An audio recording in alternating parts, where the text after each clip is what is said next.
Welcome to our channel. ఈ రోజు మనతో పాటు ఉన్నారు senior clinical pharmacologist doctor Chandini గారు. ఈ రోజు మేడంతో మనం ఎందుకున్నామంటే చాలా మంది అండి ఎక్సర్సైజ్ చేస్తూనే హార్ట్ అటాక్ ప్రాబ్లమ్స్ వచ్చి చనిపోతూ ఉన్నారు. బట్ అంటే మనం చేస్తున్న తప్పులు ఏంది, హార్ట్ అటాక్స్ మనకి ఎందుకు వస్తూ ఉన్నాయి, మనం ఫిట్గా ఉన్నా కూడా హార్ట్ ప్రాబ్లమ్స్ ఎందుకు వస్తున్నాయి, ఎలా గుర్తించాలో వచ్చేటప్పుడు, సో రాకుండా ఉండాలంటే ఏం చేయాలి, ఈ విషయాలు మేడం ద్వారా తెలుసుకుందాం. నమస్తే మేడం. నమస్తే. మేడం, ఈ మధ్యకాలంలో మనం చూస్తున్నాం చాలా మంది ఆర్టిస్టులు కానివ్వండి, బయట అంటే డాన్స్ వేస్తూ మంచి ఎంజాయ్ చేస్తూనే హార్ట్ ప్రాబ్లమ్స్ వచ్చి హార్ట్ అటాక్స్ వచ్చి చనిపోయిన వాళ్ళు చూస్తా ఉన్నాం.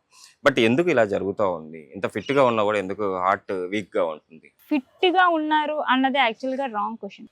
ఓకే. సో ఫిట్ గా ఉన్నారో లేదో తెలియాలి అంటే సో ఫస్ట్ కార్డియాక్ మనకు హార్ట్ ఏ స్టేజ్ లో ఉందో తెలుసు. Okay ma'am. సో నవే డేస్ ఏమవుతుందంటే జనరల్ గా అంటే కోవిడ్ వ్యాక్సిన్ సగం ముందు సగం తర్వాత, క్రీస్తు పూర్వం ముందు తర్వాత అనుకుంటాం కదా, అలాగే సో కోవిడ్ రాకముందు ఈ హార్ట్ అటాక్ తో చనిపోయారు అని ఒక థియరీ లేదు ఎప్పుడు. బట్ కోవిడ్ వచ్చిన తర్వాత హార్ట్ అటాక్ హార్ట్ అటాక్ తో చనిపోయారు అన్నది ఎక్కువ. సో డెత్స్ అనేవి, కార్డియాక్ డెత్స్ అనేవి నోట్ అవుతున్నాయి. Okay. So according to WHO కానీ అండ్ వరల్డ్ నెక్స్ట్ మన మెడికల్ కౌన్సిల్ ఆఫ్ ఇండియా నుంచి కానీ ఒక అథారిటీ అనేది యాక్చువల్గా రాలేదు. బట్ ఏంటంటే అందరూ రూల్ అవుట్ చేసేది ఏంటంటే ఇప్పుడు అందరూ కామన్గా వేయించుకున్న వ్యాక్సిన్ కోవిడ్ కాబట్టి మేబీ దానివల్ల అయ్యి ఉండొచ్చు అన్నది కార్డియాక్ డెత్స్ నోట్ అవడానికి అదొక రీజన్. బట్ హెల్దీగా ఉన్న వాళ్ళు ఎందుకు చనిపోతున్నారు అంటే ఏదైతే మన ఆర్టరీస్ ఉన్నాయో ఆర్టరీస్ లో బ్లాకేజ్ ఉండటం వల్ల ఏదర్ ఈ ఆర్టరీస్ అనేవి నేరో అయిపోయి సర్క్యులేషన్ అనేది హార్ట్ మజిల్ కి వెళ్ళలేకపోవటం వల్ల కూడా చనిపోతారు అనమాట. సో ఫర్ ఎగ్జాంపుల్ ఇప్పుడు చాలా మంది వర్కౌట్ చేస్తుంటారు, లైక్ పునీత్ రాజ్పుత్ గారు అని చాలా డెత్స్ నోట్ అయి ఉన్నాయి. సో వీళ్ళందరూ ఏంటంటే జిమ్ కు వెళ్ళి సడన్ కార్డియాక్ డెత్ అనేది చనిపోయారు. సో వాళ్ళందరూ ఏమవుతుందంటే ఎక్సెస్ అమౌంట్ ఆఫ్ ఆక్సిజన్ వాళ్ళు ఇంటేక్ తీసుకునేది తక్కువైపోయి హార్ట్ కి వెళ్ళాల్సిన ఆక్సిజన్ సర్క్యులేషన్ అనేది సప్లై అనేది తక్కువైపోయి సో కార్డియాక్ అరెస్ట్ అయ్యి అనేది చనిపోవడం అనేది జరిగింది. సో ఎందుకు వీళ్ళు తక్కువ అమౌంట్ అంటే ఆక్సిజన్ సప్లై అవ్వటం వల్ల అంటే వాళ్ళు ఏమవుతున్నారంటే వాళ్ళు థ్రెడ్మిల్ మీద నడుస్తున్నప్పుడు పరిగెడుతున్నప్పుడు ఏంటంటే ఎక్కువ ఎగ్జాస్ట్ లోకి వెళ్తారు అనమాట. సో ఎక్కువ ఎగ్జాస్ట్ లోకి వెళ్ళినప్పుడు బాడీకి ఎక్కువ మచ్ ఆక్సిజన్ కావాలి. ఎప్పుడైతే మీ ఆర్టరీస్ అనేవి ఇలా వెళ్ళాల్సిన మీ ఎయిర్వే అనేది ఇలా నేరో అయిపోయింది, సో వెంటనే నేరో అయిపోగల ఏమవుతుంది, ఎయిర్వే అనేది వెళ్ళలేదు. సో వెంటనే సర్క్యులేషన్ ఆగిపోవటం అండ్ కార్డియాక్ అరెస్ట్ అవ్వటం, సో డెత్ అవ్వటం, సో ఇలాంటి కేసెస్ హాస్పిటల్ కి తీసుకెళ్లే లోపే చనిపోవటం అట్లా జరుగుతున్నాయి. సో మోస్ట్ ప్రాబబ్లీ జరిగేవి ఇవే అన్ని డెత్స్. సో ఇప్పుడు ఏంటంటే ప్రజలు కూడా దీని మీద ఒక అవేర్నెస్ అనేది తెచ్చుకోవాలి. If in case cardiac arrest అయితే మనం ఏం చేయాలి అనేది. బట్ ఇప్పుడు ఏంటంటే కార్డియాక్ అరెస్ట్ వరకు ఓకే అంటే సో సడన్ డెత్స్, కానీ ఇంతకంటే అంటే ఇప్పుడు 100 members పీపుల్ ఆఫ్ పాపులేషన్ తీసుకుంటే 10 members అలా చనిపోతున్నారు అనుకుందాం. But what about 90 members? So ఈ 90 members లో కూడా ఏమవుతుందంటే కార్డియాక్ అరెస్ట్ అనేది జరిగి సో స్టంటింగ్ కి ఆర్ బైపాస్ కి వెళ్ళి అండ్ ఆ తర్వాత కూడా దెర్ ఈస్ నో ఆప్షన్ అనమాట. సో కార్డియాక్ పంపింగ్ ని మెజర్ చేయడానికి 2D ఎకో అనేది ఒక మెజర్మెంట్ ఉంటుంది అనమాట. దాంట్లో ఎజెక్షన్ ఫ్రాక్షన్ అనేది ఒక మెజర్మెంట్ ఉంటుంది. మీ హార్ట్ పనితీరు ఎంత పని చేస్తుంది అనేది అది చెప్తుంది అనమాట. సో ఆ పనితీరు అనేది గ్రాడ్యువల్ గా తగ్గిపోతుంది. సో అది biggest worst kind of scenario in this society right now. So నేను చాలా కేసెస్ని చూసా అలా ప్రాబ్లం అయ్యి, ఎస్పెషల్లీ COVID-19 వ్యాక్సినేషన్ తీసుకున్న వాళ్ళు ఎంగేజ్ వాళ్ళు ఈఎఫ్ అనేది గ్రాడ్యువల్ గా పడిపోయి వితౌట్ ఎనీ బ్లాకేజెస్. సో అలాంటి కేసెస్ అంటే వాళ్ళు మళ్ళీ ఇబ్బంది పడి మళ్ళీ గెట్ బ్యాక్ అయ్యి వెళ్ళడం చూసారు. సో ఇప్పుడు ఏంటంటే ఆయన ఒక ప్రాబ్లం వచ్చింది, దానికి 2D ఎక్కువ తీసుకున్నారు, ఇంకో ప్రాబ్లం బయటపడింది. బట్ రిమైనింగ్ పీపుల్ ఎవరైతే చనిపోయారో వాళ్ళు అవేర్నెస్ లేదు. మేడం, ఫుడ్ విషయానికి వస్తే అంటే ఎలాంటి ఫుడ్ తీసుకోవాలి, ఎలాంటి ఫుడ్ తీసుకోకూడదు, హార్ట్ ప్రాబ్లమ్స్ ఉన్న వాళ్ళైనా రాకుండా చేసుకోవాలి వాళ్ళని ఏమైనా ఉంటుంది?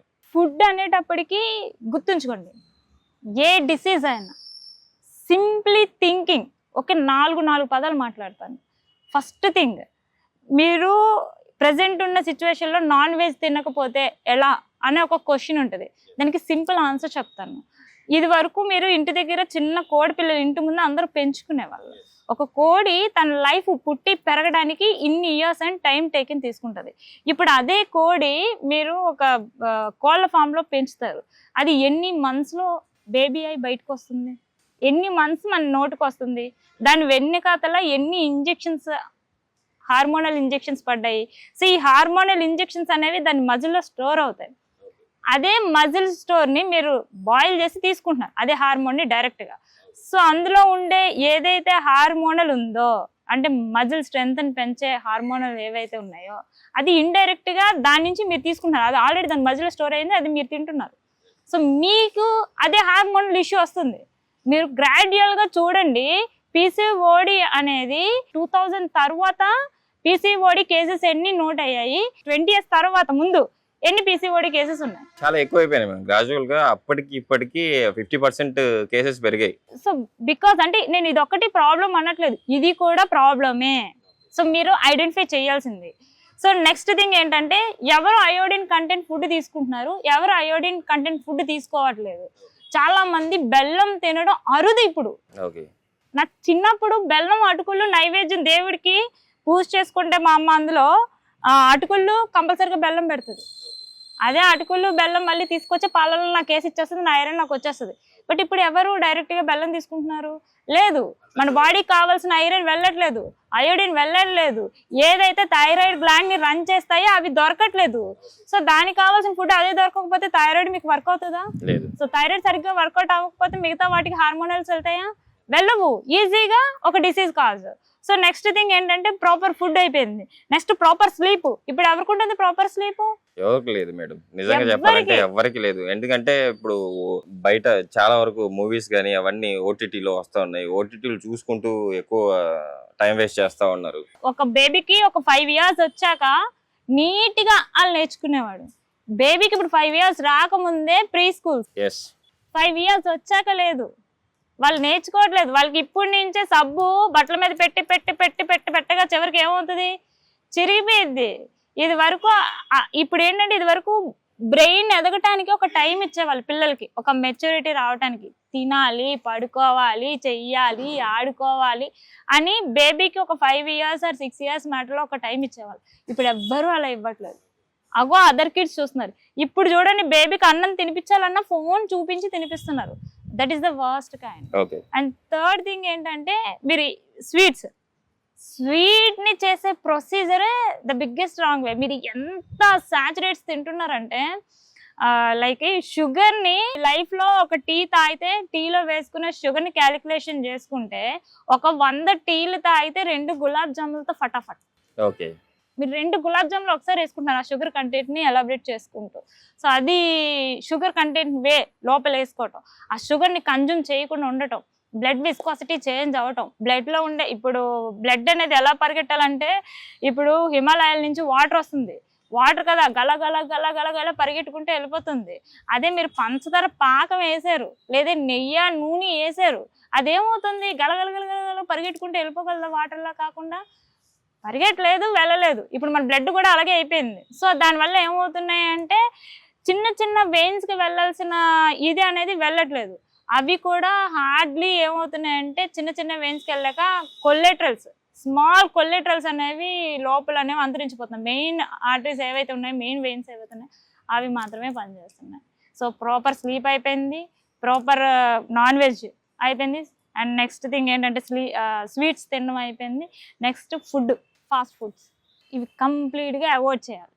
సో ఈ 4 అవాయిడ్ చేస్తేనే కానీ, ఈ జీవనశైలి మారితేనే కానీ మీరు కంప్లీట్గా ఒక డిసీజ్ రాకుండా బాడీలో ఆపలేదు.